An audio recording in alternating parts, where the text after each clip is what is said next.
कोल्हापुरातील महायुतीचे सर्व नवनिर्वाचित आमदार हे मुंबईकडे रवाना झालेले आहेत। महायुतीचे विजयी उमेदवार चार्टर्ड विमानाने मुंबईकडे रवाना झालेले आहेत। कोल्हापुरातले सगळे आमदार हे आता मुंबईकडे रवाना झालेले आहेत। महायुतीचे आमदार चार्टर्ड विमानाने मुंबईकडे रवाना झाले तेव्हाची दृश्य आपण बघतो। कोल्हापुरातल्या महायुतीच्या आमदारांची दृश्य आहेत। हे सगळे आमदार आता मुंबईकडे निघालेले आहेत आणि जेव्हा ते मुंबईकडे निघाले तेव्हाची दृश्य आपण बघतो। चार्टर्ड विमानानं या सगळ्या आमदारांनी कोल्हापूर ते मुंबई असा प्रवास केलेला आहे। कोल्हापूरमधली दृश्य, कोल्हापूरमधनं महायुतीचे हे सगळे आमदार चार्टर्ड विमानानं मुंबईकडे रवाना झाले आहेत। कोल्हापूरमध्ये महायुतीला मोठे यश मिळालं आणि त्यामुळे अर्थातच तिकडच्या आमदारांची संख्या ही महायुतीची वाढली। महायुतीचे आमदार हे चार्टर्ड विमानानं मुंबईकडे रवाना झाले तेव्हाची दृश्य आणि मुंबईकडे रवाना होत असताना अर्थातच सगळ्या आमदारांनी विजयाची खूण केलेली आहे।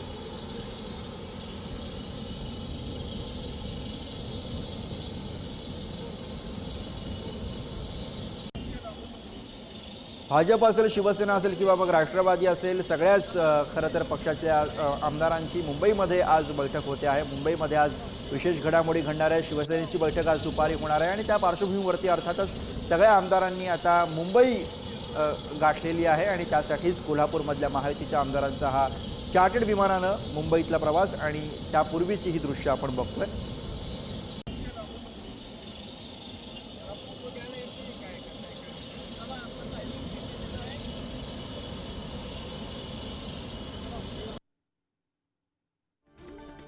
पुढारी न्यूजवरती ही एक्सक्लुझिव्ह दृश्य आहेत जेव्हा महायुतीचे आमदार हे चार्टर्ड विमानाने निघाले।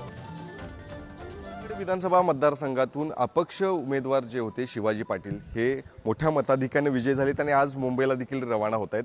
काय सांगाल, कशा पद्धतीने हा विजय बघताय? गतवेळी दुसऱ्या क्रमांकाची मतं घेतली होती, मात्र यावेळी विजय तुम्ही खेचून आणले।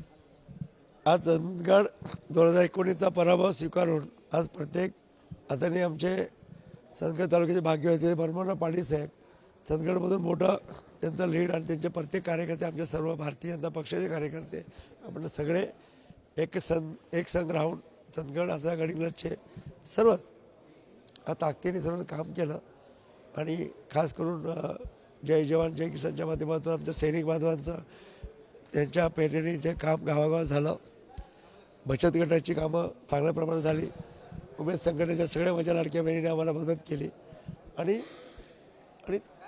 कोणतेही पद नसतेवेळी 103 कोटीचा फंड आणि काजूबोडा 1400 कोटीचा फंड या लोकांना पोचपावती होती आणि आपण बरीच कामं केली आणि सरकारने आम्हाला खूप मदत केली आणि त्यांच्या आशीर्वादाने आज आम्ही प्रत्येक मतदारसंघात जाण्याचं भाग्य लाभलं आणि लोकांनी एक स्वीकारलं आणि एक घराणेशाही कुठेतरी थांबवायची होती, पुन्हा जनतेचा कौल होता आणि जनतेने निवडणूक हातात घेतल्यामुळे आमच्या हातात मग हल्ला होता।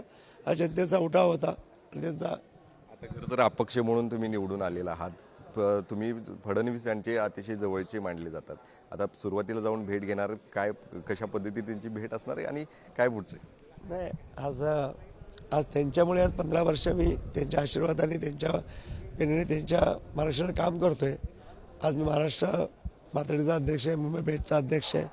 साहेबांनी प्रत्येक वेळेला मला चांगल्या कामात मदत केली आणि सोबत राहिलेत आणि त्यांच्या माध्यमातूनच आज एवढा 103 कोटीचा फंड दिला आहे आणि खास करून कौतुक लागेल की मुख्यमंत्री एकनाथ शिंदे साहेबांनी त्यांनी पण मला चांगला फंड दिला। त्यांचे खासदार श्रीकांत शिंदे साहेबांचं मला खूप पाठबळ असते, आशीर्वाद असतो, सोबत असतात आणि आम्ही ठाणेकर आहोत, त्यांचं मला त्या माझ्या पाठीशी खंबीरपणे साथ असतात आणि एक परिवारासारखं आम्ही राहतो आणि त्यांनी सगळ्यांनी मला मदत केली। सगळ्यांच्या आशीर्वादाने हा विजय।